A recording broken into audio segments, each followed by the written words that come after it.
What I'm going to talk about is, you will start off into science.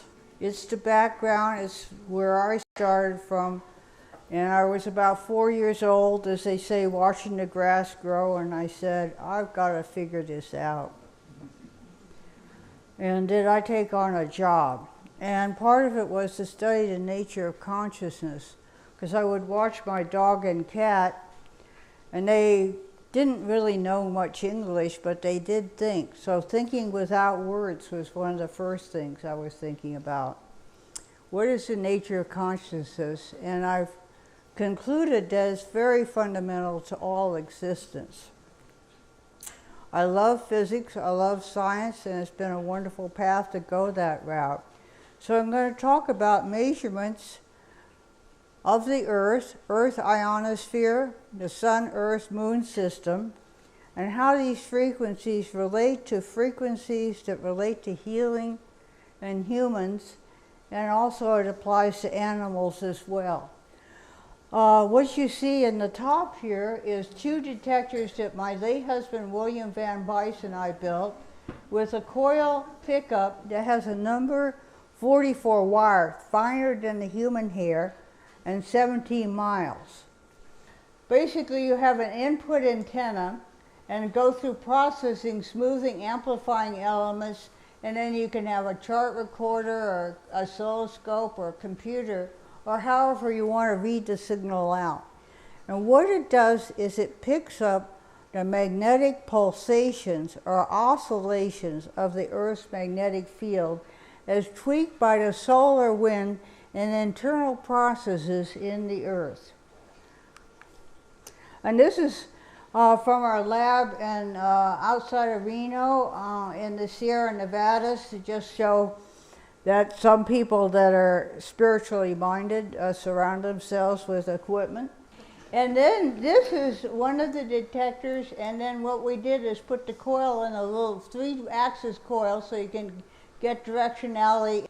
We did work on making blockhouses that could be utilized for making measurements, and we had really excellent success in earthquake prediction and volcanism. Lava underground from Mount St. Helens, and Mount Baker had vented steam, and we predicted that May 18th, 1980 eruption of Mount St. Helens and told them to get the people off the mountain, and 57 people got killed.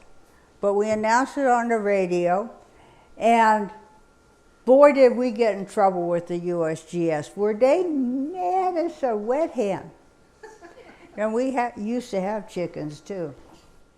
And so that led to a whole path of doing earthquake prediction. But from that set of measurements, I found certain fundamental frequencies that exist in nature that we're surrounded in, that is our life-giving envelope. What this shows is Mount St. Helens erupting from, we took this from Signal Peak, and this is our mobile lab that we had. And this is like a signal without much, this is like background, and then this is the signal when the eruptions are pulsating. We gathered both what's called time domain or oscilloscope data, or frequency domain or spectrum analyzer data. So to show what it's like, this is like a time domain as it goes along in time. And these are the major frequencies like 3.0. Mount St. Helens is about 3.2. There's a 7.0 near the Schumann resonance. 14, which is the second harmonic of the Schumann resonance. An 18, and then a 30.4 hertz, which interestingly enough, is I think one of the frequencies that Tesla found when he did his wireless energy transmission in his 1905 patents. And it shows up many different places. Next is the location of the stations during where we measured throughout the United States. The square blocks are the stations that we measured from, and characterize the local area as well as the global area. So what we measure is a fundamental of a 1.2 to to 1.56 hertz signal, which is the rotational vector. When that comes up and gets very large, it's pre-seismic. 3.2 to 4. 4 hertz is LA and 3.2 is up in Oregon. So we can tell where it is. And then there's a 9.4 hertz, which occurs through high solar activity when the solar coronal ejection of heavy proton interactions come from the sun when the sun is active. And you can measure that as it comes into the top of the ionosphere. And then you can see through measurements of volcanism and the shuttle, the D, E, and F layer of the ionosphere, which I'll show you, which is about 5.6, 11.2, and 17.6 hertz. Then sometimes you see the 7.5 to 14.8, which the Schumann resonance is supposed to be the fundamental oscillation of the Earth, ringing like a bell. Now really what these are frequencies that are perturbations on the Earth's steady state magnetic field. It's like strumming the guitar or a violin. When you strum, what you're doing is you got the strings, which are like fixed lines of forces, which you're perturbing them with all these intricate different sets of frequencies that arise through the excitation from solar activity coming to the Earth. This is actually, it's hard to read, but this gives you a summary of all the frequencies we've measured from hundreds. I have a huge bookcase of all the data. We have tremendous amount of data, and the replication, and the other thing was shuttle exits and reentry to activate these layers in the ionosphere. This is the D, E, F1 and F2 layers in the harmonics. So it's like a spectrum. It's like there's a wave equation that describes the Earth's fundamental frequencies as a fundamental set of harmonics, but it's not a simple sine wave. It's a complex wave like a ramp wave or a ringing square wave. And these are the layers of the ionosphere, and their distances 820 miles up. And this is our protective layer that shields us from all the radiation that would be damaging to life on Earth. This is our envelope. And if there was ever life on Mars, I believe what happened was Phoebus and Deimos are remnants of maybe a moon it had, and the moon stabilized in the orbit because we have an off-cam magnetic and rotational field of the Earth that allows it to have seasons, which are crucial to life and the existence of life on Earth. And so I think that what happened was maybe the moon got destroyed and then it became unstable, and the envelope that held the atmosphere in place got lost. So we've looked at sunspot activity, sunspot cycles, and I always felt, this will age date me, but I remember the geophysical year in 1957. And I always felt the high solar activity affected my changes in my life. And I also feel that as it begins to get quiet, it's the time for change that fits in with Lori and Jacob's idea. What it is I'll show you data in which the 9.41 affects our brain waves, actually interacts, these frequencies biologically interact with us and connect us to the living Earth, the Gaia hypothesis. And it's clear that the Earth is a dynamic living entity and is very busy, as you might notice over here on this island. It's fantastic. It's like destroyer and creator.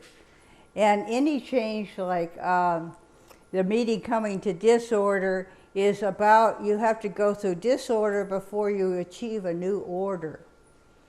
And it's amazing. Things are really in transition. I'll say that about Lori and Jacob's work on bringing heaven to earth.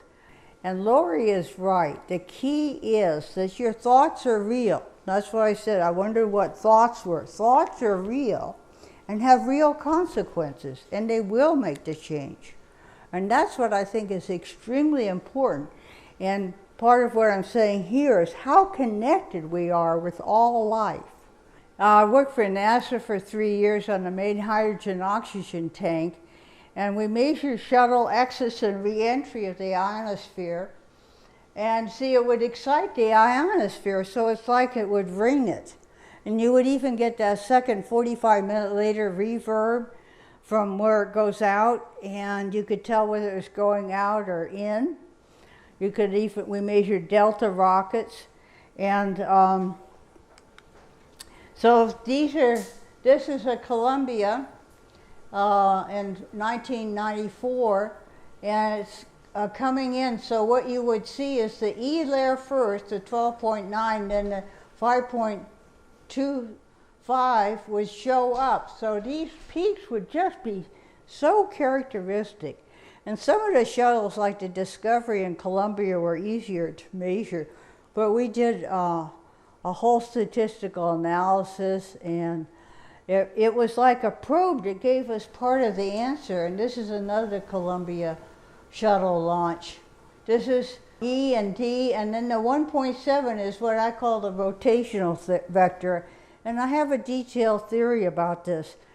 Now, this was the first Columbia coming in. This is a landing. Fast frequency, so this is 11.2, and then it switches all of a sudden when it goes through that discrete layer. And it's interesting how discrete the layering is. And a 6.2 hertz signal came up. This is traced from left to right, going down this way. So now this is measuring San Diego and a detector outside of Reno, Nevada. And what we measured was the 3.2 during seismic activity that affected both the 3.2 and the E layer. And then this is down in San Diego, and this is in Nevada. And the 7.56 and the 14 came up. It looks simultaneously, which would be the Schumann resonance. But there's all these kind of resonances. It's not just one set of frequencies. It's rich with frequencies. And in the human body, it represents information, the whole informational processing of the whole human body. We have the biochemical, take a pill, the mechanical, go to a doctor and he'll set your leg. Actually, it's probably some assistant that will set your leg. Or the electromagnetic view of man, which is coming back to the fore, because it's a missing third leg of medicine that needs to come to the fore, that I think is very informative, not only in healing modalities, but the way in which biology works. So in this one, this is the noise floor, which is a minus 89 dB for the scientists here. And so it hardly shows anything. In other words, you can see that the peaks show up very well. And that's the 60 hertz from the power lines, which you have to notch out. This next one is a little hard to see, but during the 1990s, there was solar activity, and this is what I call the modulation domain. What it is frequency versus time. It combines the spectrum analyzer with an oscilloscope. On the 30.4 hertz, they're writing, as you can see, like oscillations. They're called pearl formations. And I'll show you others of those. This one shows them very well. That actually, you can see a signal that looks like pearls, and they're called pearls. These are PC1s, and this is in 1990, and they're very coherent. And then this is to show you what the signal normally looks like in the time domain without the pearl formation. And then this was a slow drift. It was about 3 hours long. This is a wave equation that I developed. It's called a soliton, a solitary wave, that acts like an envelope on the waves to cohere them. What it is you can overcome dispersive losses. And that's why the Earth talks to us in these very coherent set of frequencies. What you have is a wave equation in time and space, that although everything has a loss, it re-clears that loss and refocuses it. And you may have seen waves come in on the beach and they cross each other, but they don't really disturb each other very much. And then the next one, if you take a bunch of toothpicks or nails and put it on an elastic band and rotate it, then you get a kind of a spiral effect to show what this equation looks like. And then I will show you data. This is environmental data of 31.5 and 1.5 hertz mixture, but this is generated by humans and Russians, I think, in particular. And this is an example of the mechanical thing where you rotate the elastic and turn it around so some are pointed up and some are pointed down. It's amazing. And I developed the whole theory of using the 5-dimensional Fourier transform to understand what that wave is. I don't know exactly how it's generated.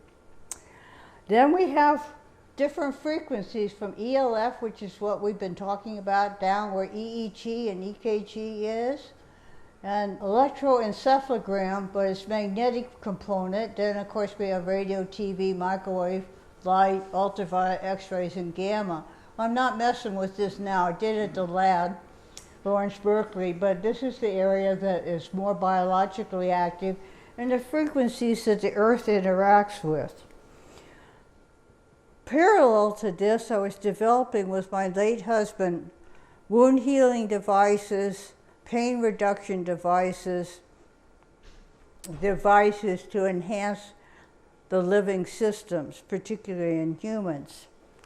And so we developed a certain frequencies that we found associated with, like brain waves and brain, pain reduction 7.125, and cardiac function 7.6, which is our Schumann resonance. So the thing that operates the hindbrain, the cerebellum, and the heart, and connects those two, which I'll talk more about, is actually the Schumann resonance. The next one shows you brain waves. So beta wave is low amplitude, high frequency. Then if you relax, it's more getting into alpha, drowsy alpha, alpha, delta, beta, and then sleep. And so these signatures, as you see, actually if you look at that, it's not much different from the environmental data. And I've actually given some environmental data to EEG experts, and they start diagnosing the patient. And I thought, the patient is the Earth. That's our current setup lab. And then what we did is a series of experiments where we have a person a half meter from a coil array and look at the effects on brain waves of various frequencies and waveforms and intensities. The brain is an amazing instrument. It's really amazing. Now, one of the 7.6 hertz is fundamental to the PURKINJE process in the cerebellum, and also in the heart, and also acted by the pituitary, hypothalamic pituitary axis. So I have a whole detailed model. I'm writing a book now. Then the corpus callosum connects our two hemispheres so we can communicate between them. And Michael Heisen got this one. The very big and the very small have a lot in common. I've written a number of papers showing how the microscopic black holes fit with the whole universe as a black hole. Then another thing that looks kind of like that is lightning. Lightning is amazing. Wow. It's one of the ways in life it's activated. And then here you see a signal, a background of about 30.4 hertz, and then these are lightning strikes. So what happens when the sun flares? It produces that 9.38 to 9.41, and that dramatically entrains the brain waves to that frequency. And I believe the sun god is talking to us. And most people, they'll drive crazy because they're trying to remain in beta, so they get really mad. But meditators and others receive that information to the beta wave state, which is the meditative state. And our sun is an amazing being. Now the solar wind from the sun comes in. The earth is this little piece right here in the center. And the bow waves are protected by the layers of the magnetic field of the earth. But they also, as this comes in, it rings these layers and these magnetic fields that go into the center of the earth and affects the whole earth. What I feel is the solar wind is stored in the earth as a Coriolis energy, and then this energy is released, and as that's released, that becomes seismic or volcanic. And of course, if you live near the poles, you get more electrons coming in. Now this is an example of the brain waves, and these are the signals that are coming from the sun. This is generated by the sun. Now if you look very carefully, you have to count them very carefully, which I've done. There actually is a brainwave entrainment from the environment into the person's brain waves.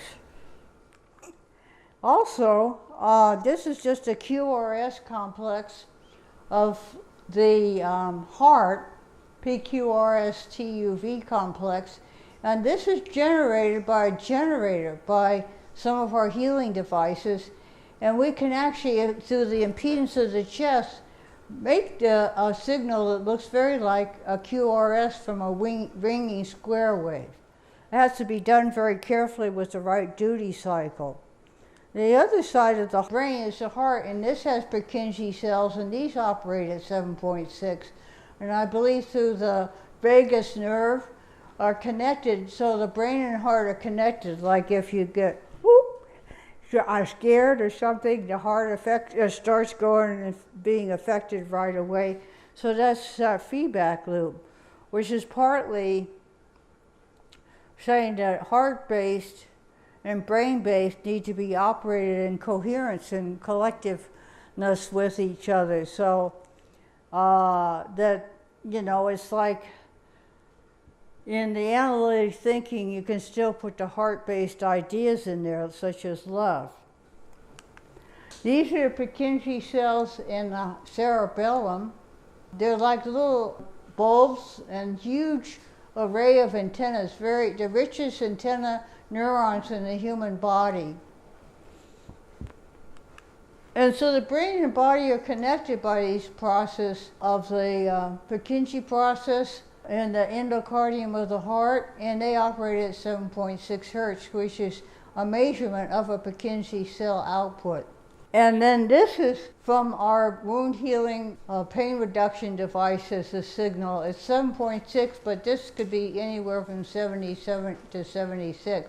It's like a bandwidth, and there's all this rich, actually 13 frequencies up to from 0 to 100 hertz. And this is just another picture of the Purkinje cells, a cross-section of the cerebellum. So we actually have these frequencies within us, like we have the 3.8, which enhances sleep, 7.6 in the cerebellum, and the cerebrum has got a 3.8 sleep frequency, 9.4, and then the bone resonance is 3040 hertz. Then the heart is 7.6. ATP metabolism activates the whole system, and 7.6 in the iliac bifurcation, which is the major blood distribution to the lower limbs. At the end of a movie we saw where George C. Scott played Sherlock Holmes, it had this saying.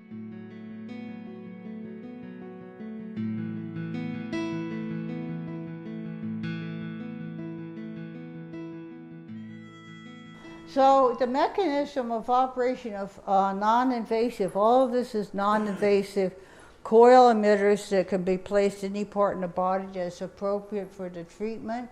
We've done FDA trials for both the external pacemaker and the pain reduction. And what it is the body wants to be well. And there is like an optimum state of health. If you're sick, it's like your ATP metabolism isn't, your battery, life battery isn't charging properly. So it's like you have to bring yourself back into balance so that life force that comes through you from the cosmos can be channeled appropriately for enhanced well-being. And one of the emotions I think is very key to knowing whether you're there is contentment. So this is two neural emissions from neurons, an individual neuron, and it's bunched when it's bursting, and that looks quite like the signal in our pain reduction device. And then I have a whole model of how I think things are interconnected. The hypothalamic pituitary axis of Purkinje cells, the blood, the endocrine lymph system, immune system, and regulate neurons into muscles. And if you take the output from muscles, tendons, the heart, and the skeleton, if you take and spread that signal out, it looks like a QRS complex. It's like that ringing square wave. It's part of the clue as to what kind of equation would describe the electromagnetic effects and what would describe the Earth's emission process. Now, you have to say, okay, that means I need to know where the brain and the heart of the Earth are. And I'm writing a book on this now, and this is a whole detailed model of how I see the biological system, a new way of looking at it. A mathematical formula is to describe the operation of a normal, healthy, informational, proper processing in the human body. And our device and manner of treatment shows how the dispersive informational losses are overcome by nonlinear. It's very nonlinear, and that's the key to life. It's like it's on the edge, but it's an open system, like PURKINJE said. So, you know, if you put a person in a closed system, they'll suffocate pretty fast. So it's open flow system, has to be connected to the rest of the universe. Enhanced recohere the information channels leads to improved functioning and better health. Just a statement by Einstein. Someone want to read this? A human being is a part of a whole called by us the universe, a part limited in time and space. He experiences himself, his thoughts and feelings as something separated from the rest, a kind of optical delusion of his consciousness. This delusion is a kind of prison for us, restricting us to our personal desires and to affection for a few persons nearest us. Our task must be to free ourselves from this prison by widening our circles of compassion, to embrace all living creatures and the whole of nature in its beauty. The thought is just really beautiful. Well, that's it. I could have thrown in some more biology, I suppose. But what I think is, the path is to bring spirit and physical together. And I think most of reality is spirit. And some is precipitated out as matter at the bottom of the glass. And we're looking from the bottom up. We need the top-down approach, which is like heaven on earth. And it does exist. And it's like getting rid of the old dead past and moving from the now and the future, but the only reality is the now. The only change you can make is from the now. At this instant, at the next instant, at this very instant, it's the only point that you can make the change. And Lori is completely right. Just a small percentage of people thinking in a new way will create a new reality. And I just see it like your group and many others. We can change ourselves and we can change the world. It's all interconnected, all interwoven, and all a spiral web of existence. So we can choose to be and do. Thank you very much.